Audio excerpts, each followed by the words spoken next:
Primeiras Crônicas, capítulo 29, versículos de 10 a 13, diz assim: Davi louvou o Senhor diante de toda a congregação e disse: Bendito és tu, Senhor, Deus de Israel, nosso Pai, de eternidade a eternidade. Teu, Senhor, é o poder, a grandeza, a honra, a vitória e a majestade, porque teu é tudo o que há nos céus e na terra. Teu, Senhor, é o reino, e tu te exaltaste como chefe sobre todos. Riquezas e glória vêm de ti. Tu dominas sobre tudo, e na tua mão há força e poder. Contigo está o engrandecer e dar força a todos. Agora, ó nosso Deus, graças te damos e louvamos o teu glorioso nome.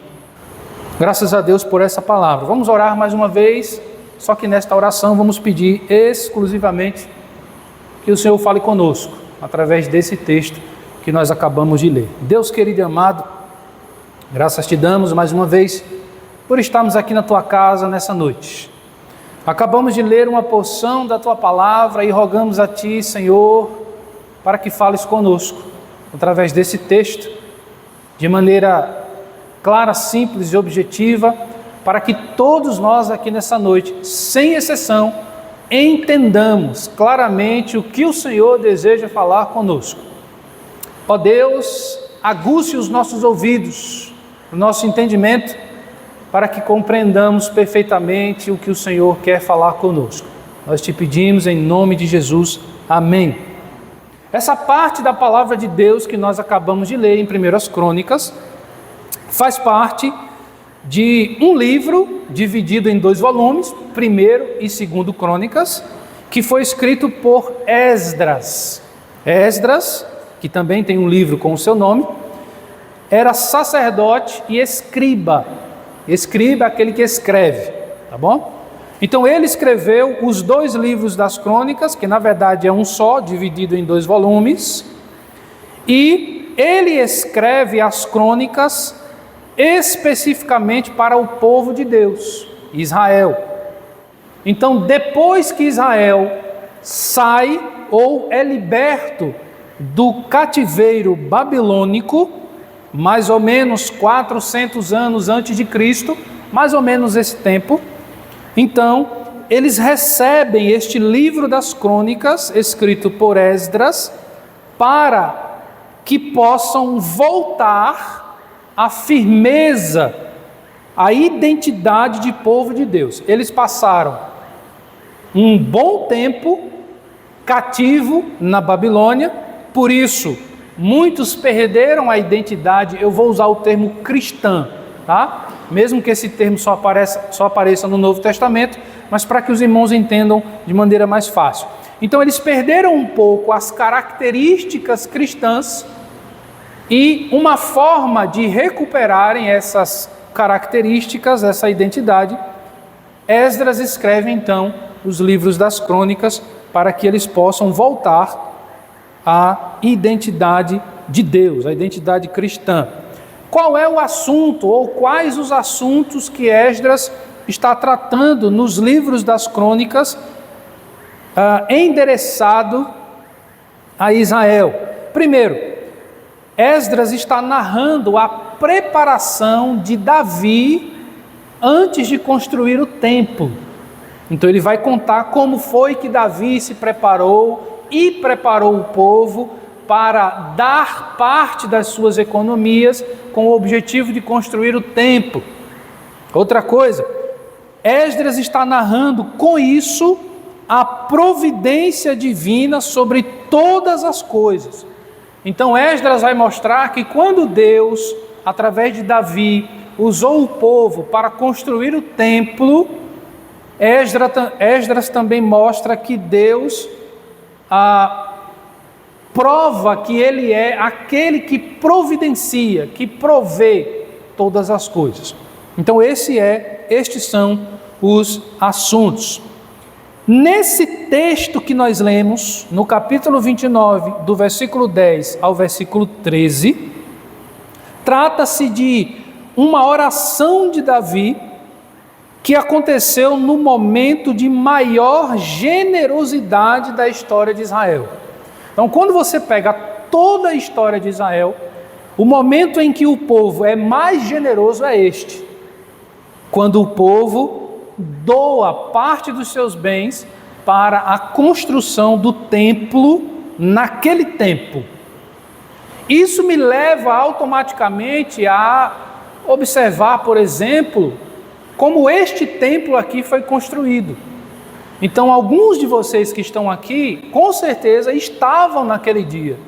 E vocês sabem o que é participar da construção de um templo, de você doar parte das suas economias, parte do seu dia para vir no terreno e doar o seu serviço, de você ajudar levantando um muro, uma parede, fazendo um piso, pintando, rebocando, e assim sucessivamente. Então, isso aconteceu naquela época, obviamente, em proporções muito maiores, e este é, na história de Israel, o momento em que o povo mais está generoso diante de Deus. Então, esse é o contexto imediato do texto que nós lemos. Mas eu preciso também explicar para os irmãos o que é doxologia. Se você nunca ouviu essa palavra, hoje você vai ouvir bastante. Hoje e nos próximos domingos, se assim Deus permitir. Doxologia é a junção de duas palavras que vêm do grego, doxa e logia. Doxa quer dizer glória. A palavra glória em grego é doxa. E logia significa palavra ou estudo. Nesse caso, doxologia, glória e palavra, forma a expressão uma palavra de glória ou uma palavra de glorificação. Então, toda vez que você vê na sua Bíblia um título escrito doxologia, você pode puxar uma setinha com a sua caneta ou lápis e colocar palavra de glorificação. Então, doxologia são porções que nós encontramos em várias partes da Bíblia, tanto no Antigo quanto no Novo Testamento. Um exemplo do Antigo Testamento é esse texto que nós acabamos de ler, em que aquele pedaço, aquela porção vai falar exclusivamente de algo que glorifica a Deus. Isso é doxologia, tá? Obviamente, eu acabei explicando como você identifica uma doxologia na Bíblia. No Antigo Testamento, as principais características é quando você lê um texto que começa, por exemplo, com a frase bendito seja o Senhor ou bendito seja Deus. Então, geralmente, quando uma parte do Antigo Testamento começa com a frase bendito seja o Senhor, aquilo ali é uma doxologia.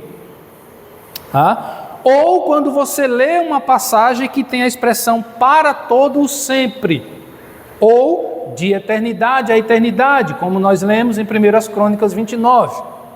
Ou ainda, mais fácil, quando você encontra a expressão aleluia, que obviamente é uma tradução do hebraico, aleluia, que significa o quê, irmãos? Isso é assunto de escola bíblica. Louvai ao Senhor. Então, quando você tem essas características, você identifica ali, mais no Antigo Testamento, uma doxologia. No Novo Testamento, não é tão diferente, mas trata-se de porções mais uniformes, mais organizadas, que você percebe até mesmo olhando a forma como foi escrito. Por exemplo, geralmente você encontra no Novo Testamento uma doxologia encerrando uma carta. Então você pega aí qualquer carta que você imaginar, Romanos, Coríntios, Gálatas, Efésios, Timóteo, geralmente nas últimas linhas ou chegando no final você vai ter uma doxologia. O que é doxologia? Uma palavra de glorificação. Ou seja, tanto no Antigo Testamento quanto no Novo Testamento, doxologias são porções que enfatizam toda a glória, toda a honra e todo o poder somente de Deus. São porções bíblicas que, eu vou usar a expressão, não perde tempo com outra coisa, simplesmente exalta o nome do Senhor.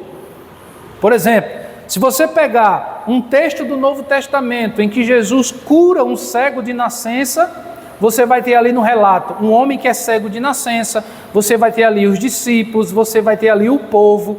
Isso não é doxologia, porque está falando de outras coisas. Mas quando você pega, por exemplo, Romanos capítulo 11, versículo 36, que nós lemos agora há pouco, a divisa anual da PIB Viçosa, ela faz parte de uma doxologia do Novo Testamento. Veja bem, porque dele e por meio dele e para ele são todas as coisas, a ele seja a glória para sempre, amém. Veja que uma frase, ela não perde tempo mencionando outras coisas, senão apenas a glória de Deus. Entenderam? Então isso nós chamamos de doxologia, ou se você preferir, uma palavra de glorificação a Deus. Detalhe, quando você lê a ele seja a glória para sempre, em Romanos 11:36, glória aqui vem do grego doxa. Tá certo? Dadas as, novamente, devidas explicações introdutórias, vamos então para o primeiro ponto do texto de hoje, 1 Crônicas, capítulo 29, destacando o versículo 10, o primeiro ponto que fala da tríplice honra a Deus. Primeiro ponto, fala da tríplice honra a Deus. Aliás, queridos irmãos, toda porção que é uma doxologia na Bíblia, ela tem essa característica comum, uma tríplice honra a Deus. Por 3 vezes na porção, ela vai exaltar a Deus. Pode ser exaltando o Pai, o Filho e o Espírito, 1, 2, 3. Pode ser exaltando a Deus com 3 títulos, 1, 2, 3. Sempre vai haver esse jogo no bom sentido de 3 em uma doxologia, e no texto de hoje não é diferente. Acompanhe comigo o versículo 10. Davi louvou o Senhor diante de toda a congregação e disse... A doxologia começa a partir do bendito és tu, tá bom?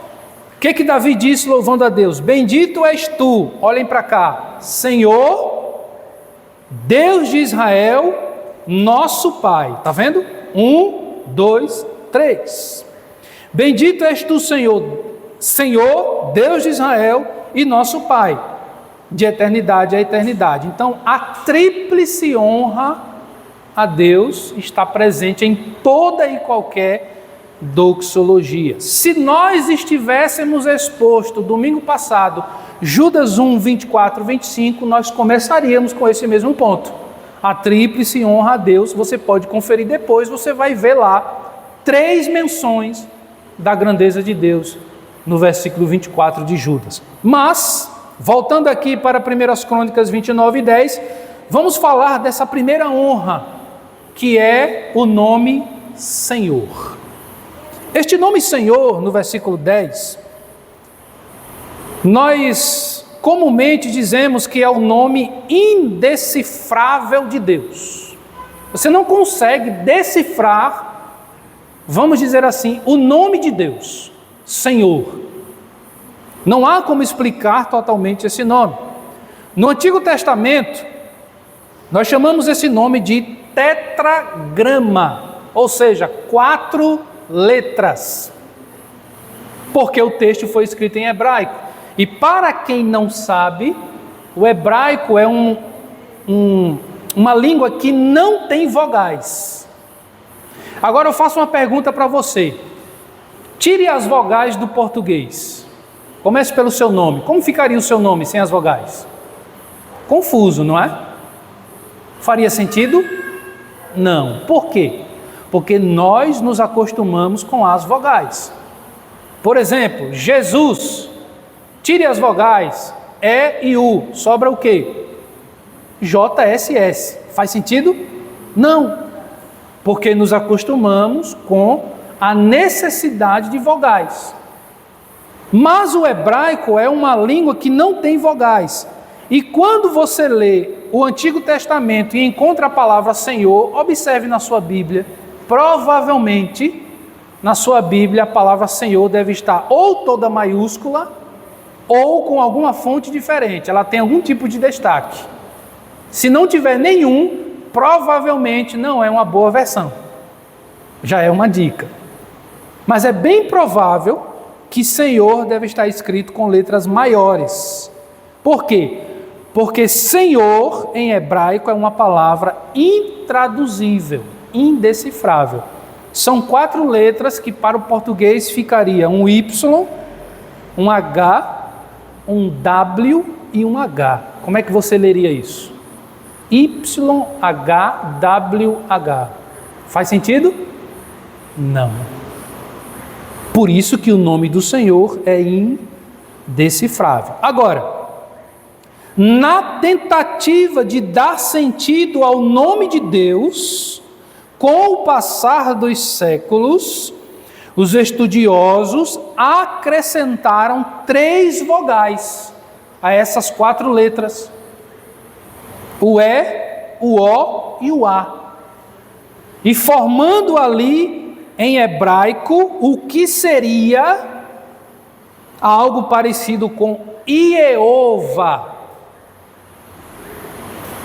Aportuguesando, chegou-se ao nome de Jeová. Agora ficou mais familiar, sim ou não? Sim. Mas saibam de uma coisa, Jeová é um nome que não existe. É apenas para que nós entendamos que está falando de Deus. Porque acrescentou-se vogais apenas para dar um sentido.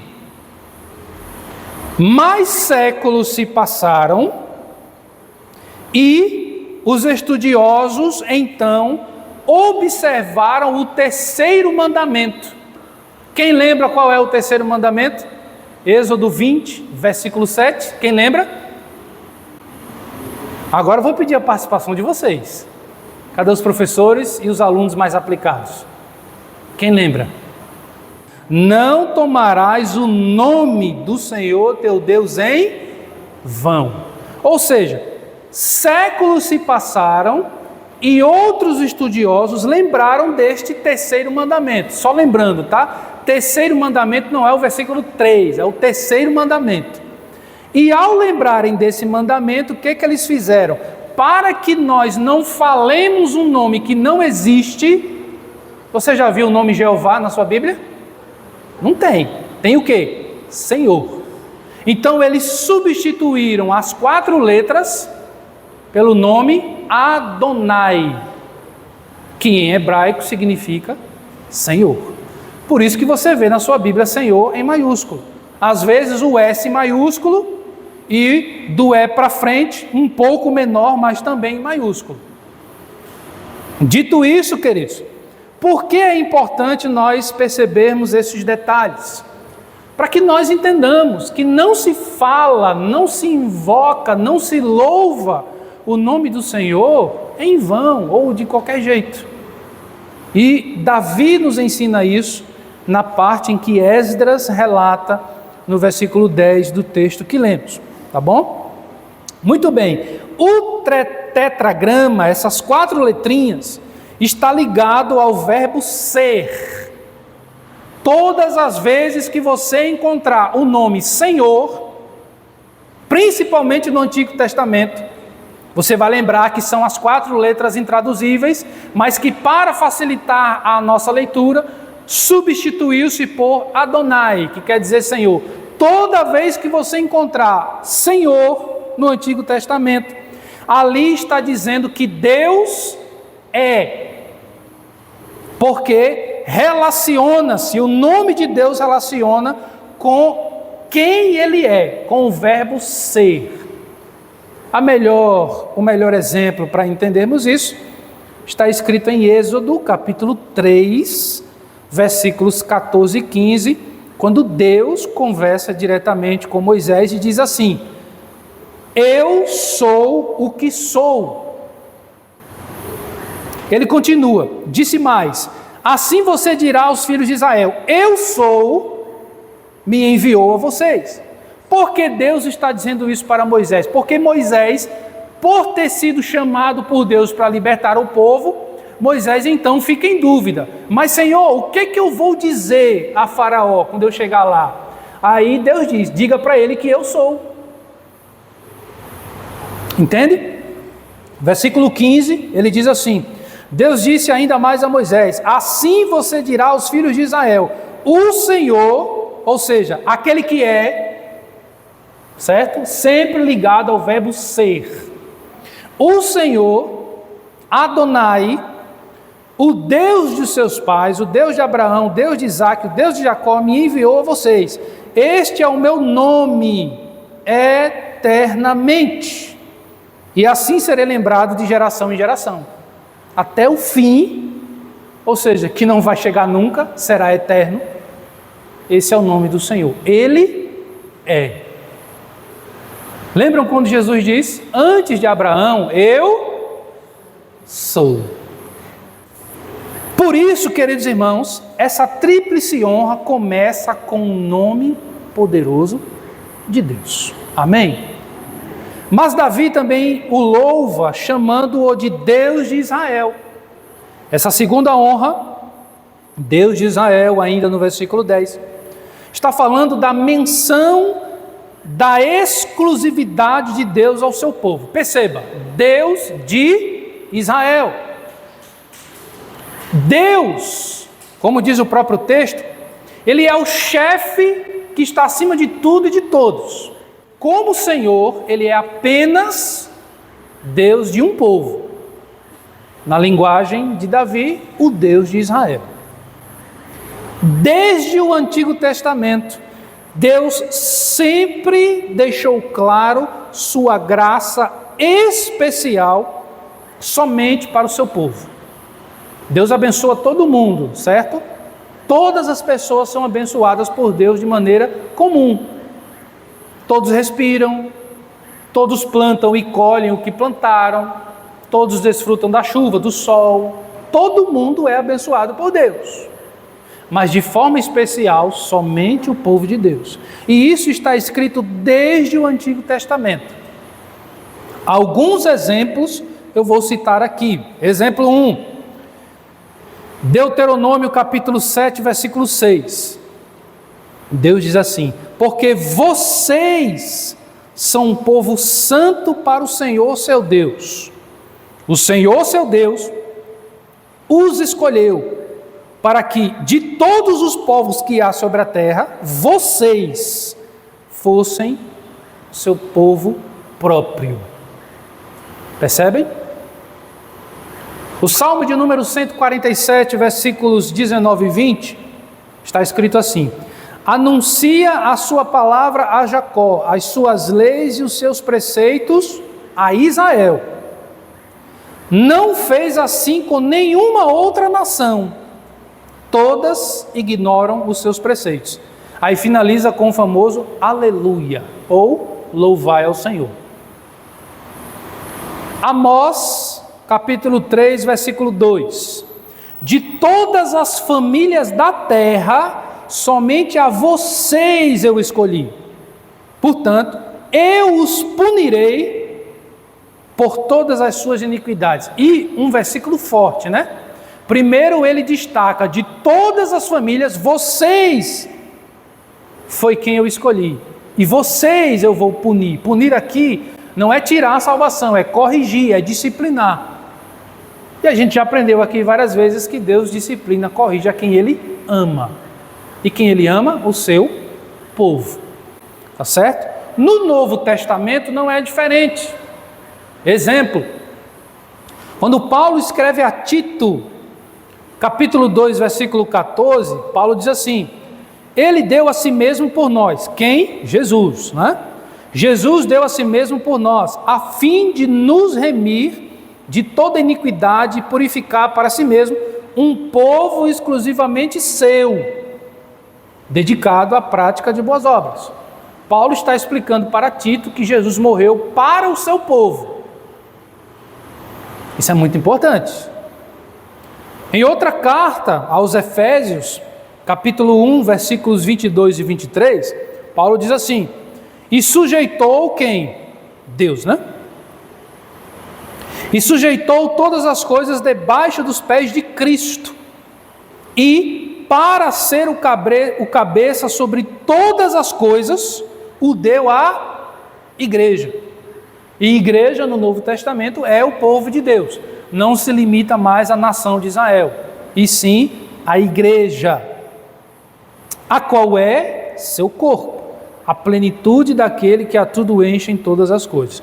Então a gente percebe que quando Davi ele louva a Deus, dizendo Deus de Israel, ele está fazendo uma menção do relacionamento específico de Deus com o seu povo.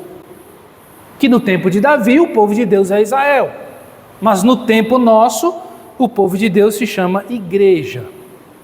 Tá bom? Davi também louva a Deus, mencionando a expressão nosso Pai. Perceba, primeiro ele fala do nome, Senhor, invocando aí a autoridade, a grandeza, a soberania de Deus. Depois ele fala do Deus de Israel, especificando um povo que adora esse Deus. E agora ele conclui essa tríplice honra falando de um Deus que tem intimidade com o seu povo, a qual ele vai chamar de nosso Pai. Se é pai, então é um relacionamento com os seus filhos. Quando Davi fala nosso Pai, esta é a menção do que nós chamamos de doutrina da filiação. Escute bem, Deus, o Pai, só tem um filho legítimo.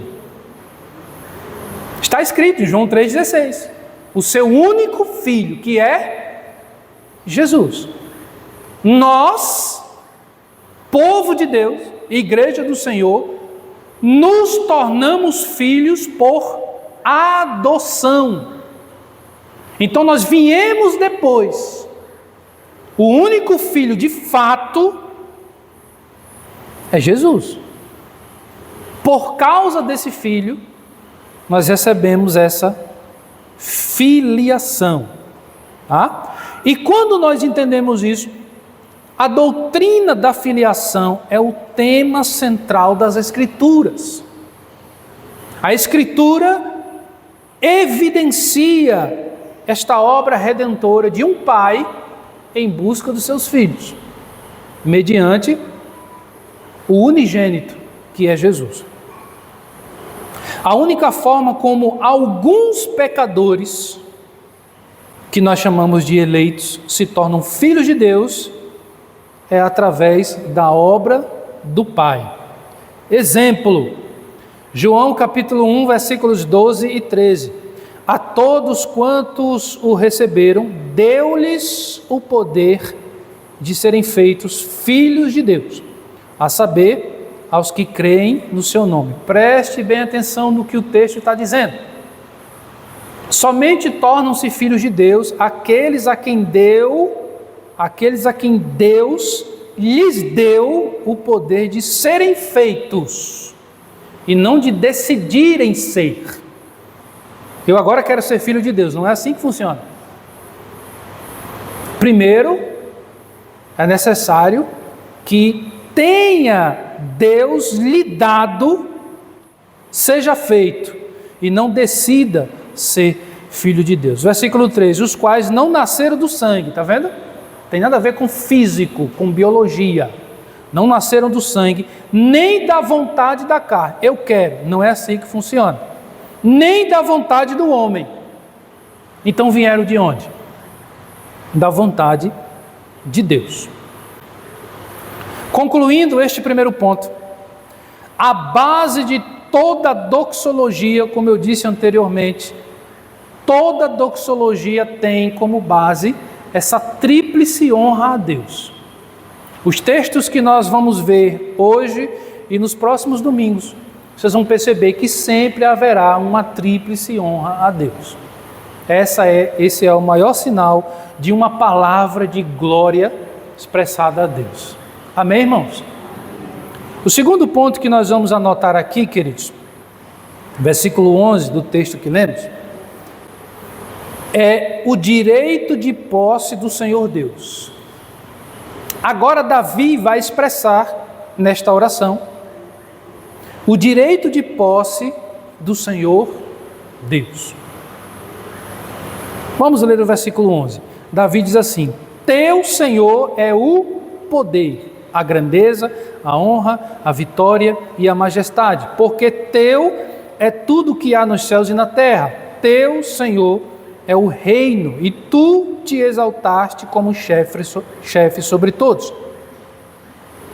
Percebamos aqui no versículo 11, queridos irmãos, que há uma expressão direta, clara, objetiva, do direito de posse do Senhor Deus. O que significa direito de posse?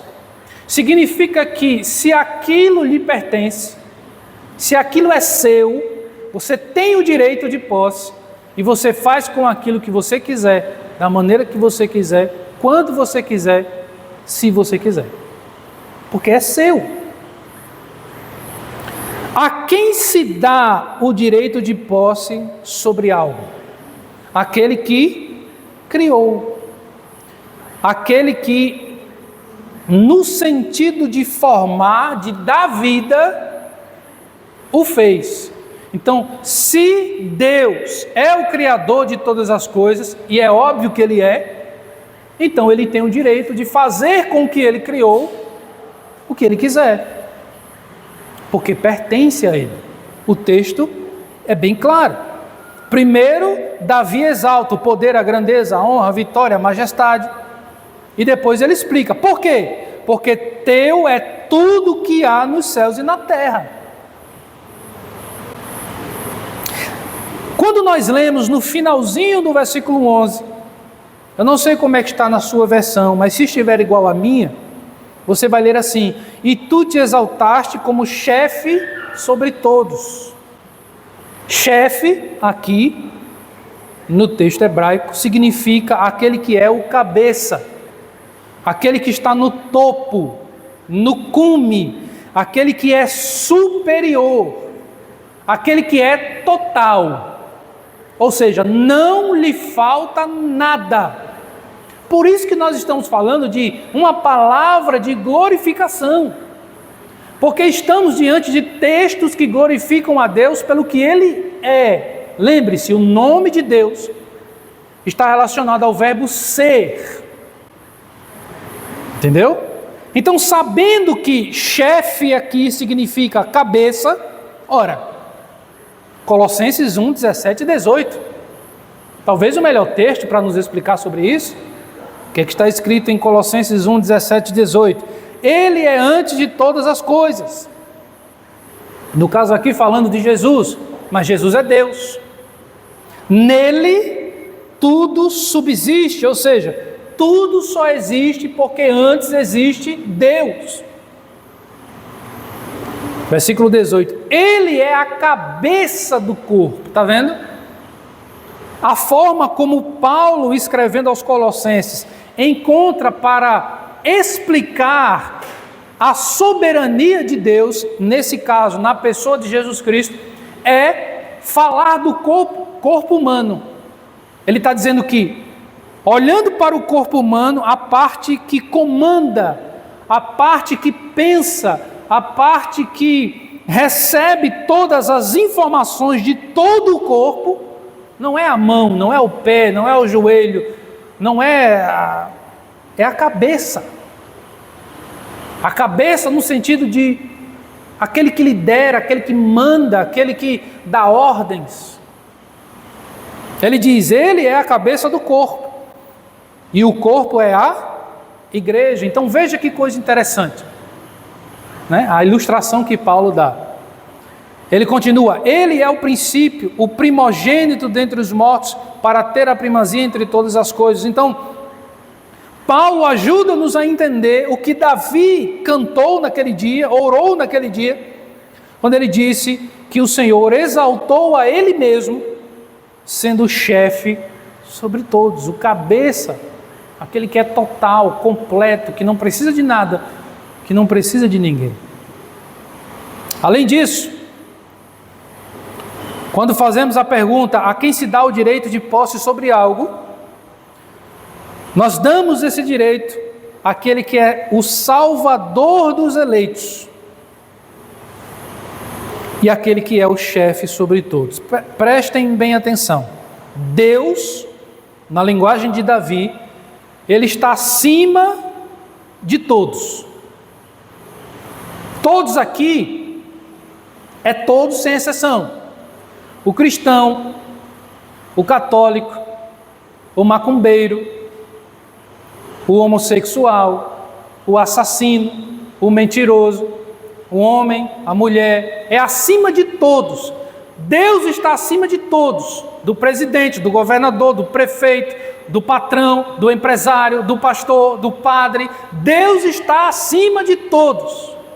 E desses todos, Ele é salvador apenas do seu povo. Porque assim Ele quis. Ele não tem o direito de posse? Então é isso o que destacamos aqui, nesta doxologia de Davi, no versículo 11. O direito de posse do Senhor Deus. Para concluirmos esse segundo ponto e irmos para o último, Ele é o Salvador dos eleitos, mas chefe sobre todos. Nós vamos concluir esse ponto dizendo o seguinte, ainda no versículo 11, tá? Quem possui o direito sobre tudo e todos, age como quer. Já falamos, já repetimos, e não custa falar novamente. Quando nós entendemos que, se Ele possui o direito sobre tudo e todos, Ele age como quer, isso não é terror, isso não é prisão, isso não é injustiça. Estamos falando do único Deus que é soberano. E é por causa dessa soberania que hoje nós desfrutamos da sua salvação. Amém? Terceiro e último ponto do texto que nós lemos, para concluirmos por hoje.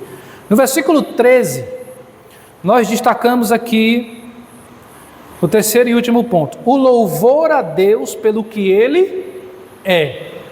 Lembram? O nome de Deus está ligado ao verbo ser. Terceiro e último ponto. O louvor a Deus pelo que Ele é. Entenda, não é pelo que Ele tem, nem pelo que Ele faz. É claro que louvamos a Deus pelo que Ele tem e pelo que Ele faz. Mas o primeiro ponto é que louvamos a Deus pelo que Ele é. Versículo 13. Agora, ó nosso Deus, graças te damos e louvamos o teu glorioso nome. Aquele mesmo nome que nós lembramos no terceiro mandamento, que não se deve falar, invocar de maneira vã. Pelo contrário, nós louvamos o nome do Senhor pelo que Ele é. Veja bem, o versículo 13 começa com: agora, ó nosso Deus.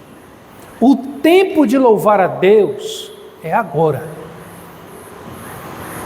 Você pode estar triste, sofrendo, você pode estar enfermo, morrendo, você pode estar feliz, alegre, não importa o momento que nós estamos vivendo, por mais dificultoso que pareça ser o momento para louvar a Deus, agora é o tempo de louvar a Deus, não é depois, não é amanhã, amanhã não chegou ainda, não é segunda-feira ainda,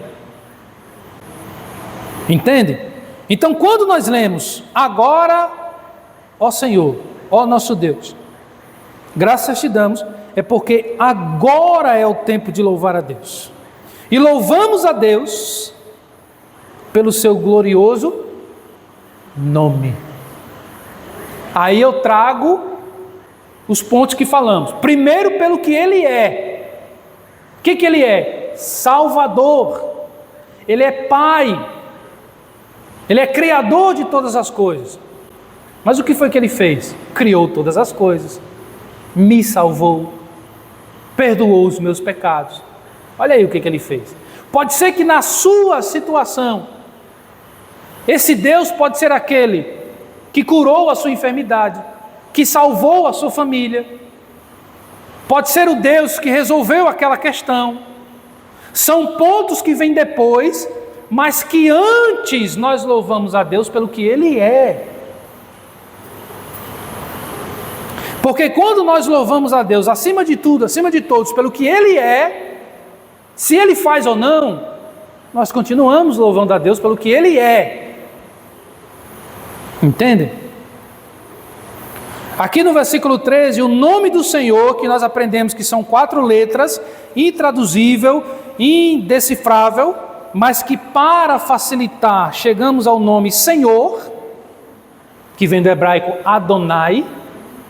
Lembre-se, Jeová não está errado, mas esse nome não existe. Tá? Então, o nome do Senhor deve ser louvado com coerência, com lógica. Tem que haver um sentido para se louvar o nome do Senhor. E não apenas dizê-lo em vão.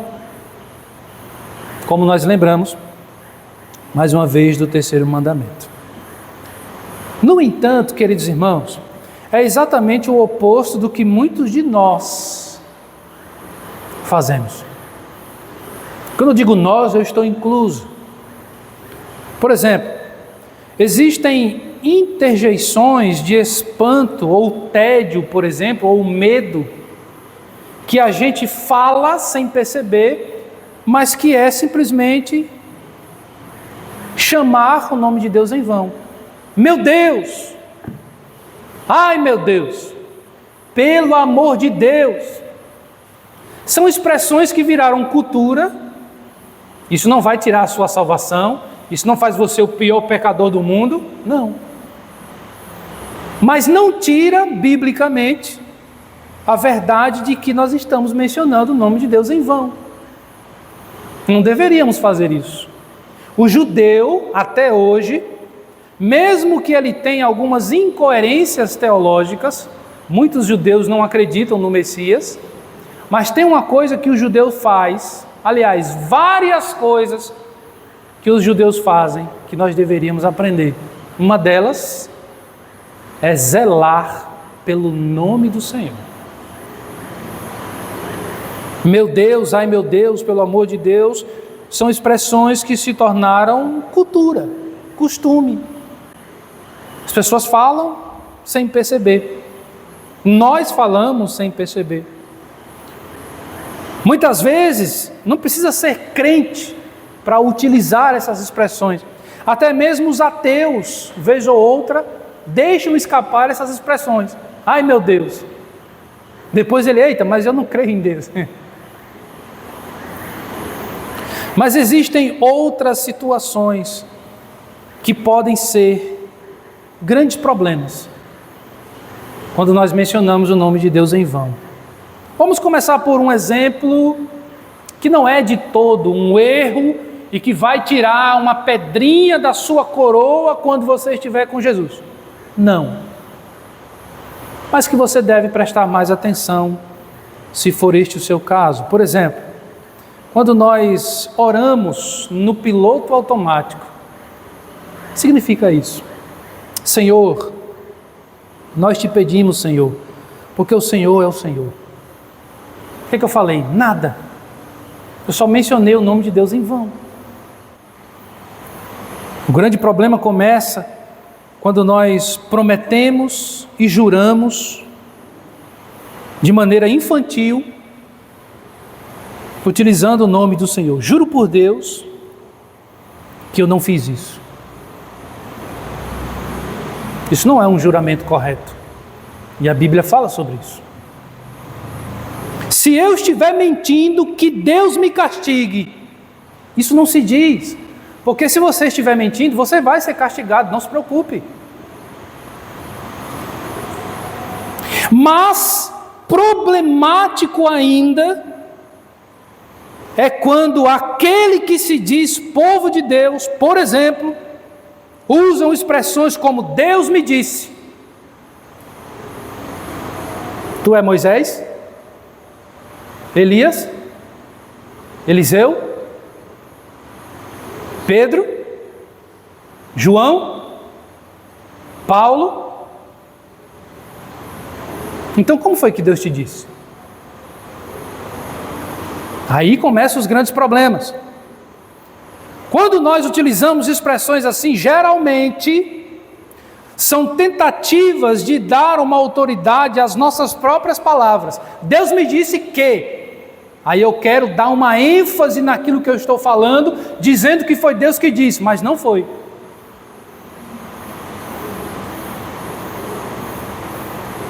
É uma falha terrível de biblicidade. Biblicidade é só a habilidade de conhecer a Bíblia. Você é bíblico? Então você tem biblicidade. Se você não é, busque ser. Pior ainda, queridos irmãos, é quando frases demonstram grandes problemas que se tornam grandes pecados. Como, por exemplo, Deus me autorizou a fazer isso.